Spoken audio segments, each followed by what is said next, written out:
So మనం problem చూసినట్టే some of 7 consecutive natural numbers is 16, 17. So how many of this prime numbers? Okay, మన consecutive numbers కనుక్కున్నా దానిలో మన prime numbers ఏంటనే check చేయాలి.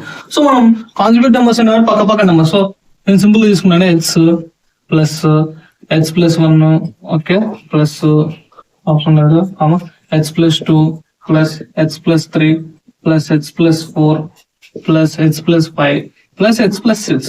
సో మనకు అన్ని యాడ్ చేసుకున్నాం. సో మనం సింపుల్ యాడ్ చేసుకొని మనకి ఎంత ఈక్వల్ 16, 17. ఓకే, మనం ఇప్పుడు టోటల్ అన్ని యాడ్ చేసి మనకి ఏమొచ్చింది సింపుల్ గా 7h ప్లస్ 21 ఇజ్ ఈక్వల్ మనకి ఎంత 16, 17.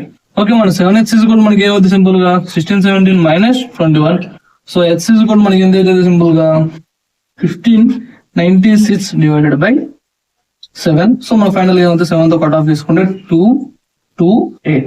సో మనకి ఇక్కడ వచ్చిన 228 వాల్యూ అనేది ఈ వాల్యూస్ లో సబ్స్టిట్యూషన్ చేసుకుంటే మనకి ఆన్సర్ అనేది వచ్చేస్తుంది.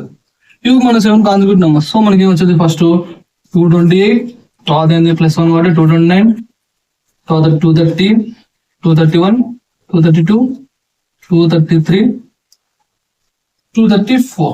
మన దీనిలో మనం ప్రైమ్ నెంబర్స్ మనం ఫైనల్ ఏమైనా ఫైండ్ అవుట్ చేయాలి, ప్రైమ్ నెంబర్స్ ఫైండ్ అవుట్ చేయాలి. సో మనం ప్రైమ్ నెంబర్ చూసుకుంటే 220, ఇది ఒకటి, ఇది 2 టేబుల్ కట్ అయిపోతుంది, ఇది 10 టేబుల్లో. సో ఇది 11 టేబుల్ కట్ అయిపోయి 2 టేబుల్ కట్ అయిపోతుంది, ఇది కట్ ఆఫ్ కాదు. సో ఇది సో మనం ఈజీగా మన ప్రైమ్ నెంబర్స్ ఫైండ్ అవుట్ చేస్తాం. Okay, thank you.